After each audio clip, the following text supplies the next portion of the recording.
एक समय स्वर्गलोक में सबसे बड़ा कौन के प्रश्न पर 9 ग्रहों में वाद विवाद हो गया। विवाद इतना बढ़ा कि परस्पर भयंकर युद्ध की स्थिति बन गई। निर्णय के लिए सभी देवता देवराज इंद्र के पास पहुंचे और बोले, हे देवराज, आपको निर्णय करना होगा कि हम में से सबसे बड़ा कौन है। देवताओं का प्रश्न सुनकर देवराज इंद्र उलझन में पड़ गए। इंद्र बोले, मैं इस प्रश्न का उत्तर देने में असमर्थ हूँ।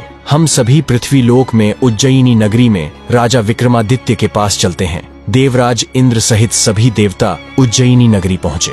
महल में पहुंचकर जब देवताओं ने उनसे अपना प्रश्न पूछा तो राजा विक्रमादित्य भी कुछ देर के लिए परेशान हो उठे, क्योंकि सभी देवता अपनी अपनी शक्तियों के कारण महान थे। किसी को भी छोटा या बड़ा कह देने से उनके क्रोध के प्रकोप से भयंकर हानि पहुंच सकती थी। अचानक राजा विक्रमादित्य को एक उपाय सूझा और उन्होंने विभिन्न धातुओं सोने, चांदी, कांसा, तांबा, सीसा, रांगा, जस्ता, अभ्रक व लोहे के 9 आसन बनवाए। धातुओं के गुणों के अनुसार सभी आसनों को एक दूसरे के पीछे रखवाकर उन्होंने देवताओं को अपने अपने सिंहासन पर बैठने को कहा। देवताओं के बैठने के बाद राजा विक्रमादित्य ने कहा, आपका निर्णय तो स्वयं हो गया। जो सबसे पहले सिंहासन पर विराजमान है वही सबसे बड़ा है। राजा विक्रमादित्य के निर्णय को सुनकर शनि देवता ने सबसे पीछे आसन पर बैठने के कारण अपने को छोटा जानकर क्रोधित होकर कहा, राजा विक्रमादित्य, तुमने मुझे सबसे पीछे बैठाकर मेरा अपमान किया है। तुम मेरी शक्तियों से परिचित नहीं हो, मैं तुम्हारा सर्वनाश कर दूंगा।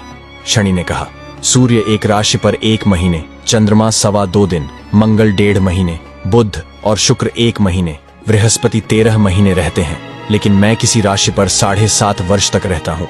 बड़े बड़े देवताओं को मैंने अपने प्रकोप से पीड़ित किया है। राम को 7.5 के कारण ही वन में जाकर रहना पड़ा और रावण को 7.5 के कारण ही युद्ध में मृत्यु का शिकार बनना पड़ा। राजा, अब तू भी मेरे प्रकोप से नहीं बच सकेगा। इसके बाद अन्य ग्रहों के देवता तो प्रसन्नता के साथ चले गए, परंतु शनिदेव बड़े क्रोध के साथ वहां से विदा हुए। राजा विक्रमादित्य पहले की तरह ही न्याय करते रहे। उनके राज्य में सभी स्त्री पुरुष बहुत आनंद से जीवन यापन कर रहे थे। कुछ दिन ऐसे ही बीत गए। उधर शनि देवता अपने अपमान को भूले नहीं थे। विक्रमादित्य से बदला लेने के लिए एक दिन शनिदेव ने घोड़े के व्यापारी का रूप धारण किया और बहुत से घोड़ों के साथ उज्जयिनी नगरी पहुंचे। राजा विक्रमादित्य ने राज्य में किसी घोड़े के व्यापारी के आने का समाचार सुना तो अपने अश्वपाल को कुछ घोड़े खरीदने के लिए भेजा। घोड़े बहुत कीमती थे। अश्वपाल ने जब वापस लौटकर इस संबंध में बताया तो राजा विक्रमादित्य ने स्वयं आकर एक सुंदर व शक्तिशाली घोड़े को पसंद किया। घोड़े की चाल देखने के लिए राजा उस घोड़े पर सवार हुए तो वह घोड़ा बिजली की गति से दौड़ पड़ा। तेजी से दौड़ता घोड़ा राजा को दूर एक जंगल में ले गया और फिर राजा को वहां गिराकर जंगल में कहीं गायब हो गया। राजा अपने नगर को लौटने के लिए जंगल में भटकने लगा, लेकिन उन्हें लौटने का कोई रास्ता नहीं मिला। राजा को भूख प्यास लगाई। बहुत घूमने पर उसे एक चरवाहा मिला। राजा ने उससे पानी मांगा। पानी पीकर राजा ने उस चरवाहे को अपनी अंगूठी दे दी। फिर उससे रास्ता पूछकर वह जंगल से निकलकर पास के नगर में पहुंचा। राजा ने एक सेठ की दुकान पर बैठकर कुछ देर आराम किया। उस सेठ ने राजा से बातचीत की तो राजा ने उसे बताया कि मैं उज्जयिनी नगरी से आया हूँ। राजा के कुछ देर दुकान पर बैठने से सेठ जी की बहुत बिक्री हुई। सेठ ने राजा को बहुत भाग्यवान समझा और खुश होकर उसे अपने घर भोजन के लिए ले गया। सेठ के घर में सोने का एक हार खूंटी पर लटका हुआ था और उसके बगल में एक मोर की फोटो टंगी हुई थी। राजा को उस कमरे में छोड़कर सेठ कुछ देर के लिए बाहर गया। तभी एक आश्चर्यजनक घटना घटी। राजा के देखते देखते सोने के उस हार को मोर की फोटो निकल गई। सेठ ने कमरे में लौटकर हार को गायब देखा तो चोरी का संदेह राजा पर ही किया, क्योंकि उस कमरे में राजा ही अकेला बैठा था। सेठ ने अपने नौकरों से कहा कि इस परदेसी को रस्सियों से बांधकर नगर के राजा के पास ले चलो। राजा ने विक्रमादित्य से हार के बारे में पूछा तो उसने बताया कि उसके देखते ही देखते मोर की फोटो ने हार को निगल लिया था। इस पर राजा ने क्रोधित होकर चोरी करने के अपराध में विक्रमादित्य के हाथ पांव काटने का आदेश दे दिया। राजा विक्रमादित्य के हाथ पांव काटकर उसे नगर की सड़क पर छोड़ दिया गया। कुछ दिन बाद एक तेली उसे उठाकर अपने घर ले गया और उसे अपने बैल पर बैठा दिया। राजा आवाज देकर बैलों को हाँकता रहता। इस तरह तेली का बैल चलता रहा और राजा को भोजन मिलता रहा। शनि के प्रकोप की 7.5 पूरी होने पर वर्षा ऋतु प्रारंभ हुई।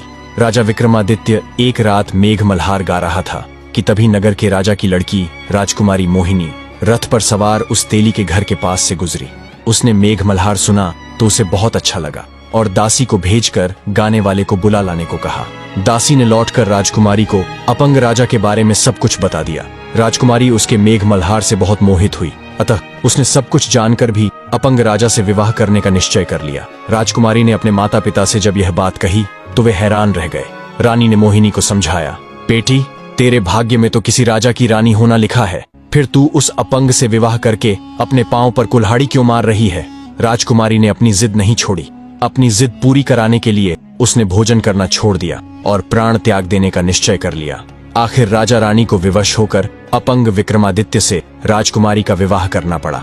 विवाह के बाद राजा विक्रमादित्य और राजकुमारी तेली के घर में रहने लगे। उसी रात स्वप्न में शनिदेव ने राजा से कहा, राजा, तुमने मेरा प्रकोप देख लिया, मैंने तुम्हें अपने अपमान का दंड दिया है। राजा ने शनिदेव से क्षमा करने को कहा और प्रार्थना की, हे शनिदेव, आपने जितना दुख मुझे दिया है अन्य किसी को न देना। शनिदेव ने कुछ सोचकर कहा, राजा, मैं तुम्हारी प्रार्थना स्वीकार करता हूँ। जो कोई स्त्री पुरुष मेरी पूजा करेगा, शनिवार को व्रत करके मेरी व्रत कथा सुनेगा, उस पर मेरी अनुकंपा बनी रहेगी। प्रातःकाल राजा विक्रमादित्य की नींद खुली तो अपने हाथ पांव देखकर राजा को बहुत खुशी हुई। उसने मन ही मन शनिदेव को प्रणाम किया। राजकुमारी भी राजा के हाथ पांव सही सलामत देखकर आश्चर्य में डूब गई। तब राजा विक्रमादित्य ने अपना परिचय देते हुए शनिदेव के प्रकोप की सारी कहानी सुनाई। सेठ को जब इस बात का पता चला तो दौड़ता हुआ तेली के घर पहुंचा और राजा के चरणों में गिरकर क्षमा मांगने लगा। राजा ने उसे क्षमा कर दिया, क्योंकि यह सब तो शनिदेव के प्रकोप के कारण हुआ था। सेठ राजा को अपने घर ले गया और उसे भोजन कराया। भोजन करते समय वहां एक आश्चर्यजनक घटना घटी। सबके देखते देखते उस मोर के फोटो ने हार उगल दिया। सेठ जी ने अपनी बेटी का विवाह भी राजा के साथ कर दिया और बहुत से स्वर्ण आभूषण, धन आदि देकर राजा को विदा किया। राजा विक्रमादित्य राजकुमारी मोहिनी और सेठ की बेटी के साथ उज्जैनी पहुंचे तो नगरवासियों ने हर्ष से उनका स्वागत किया।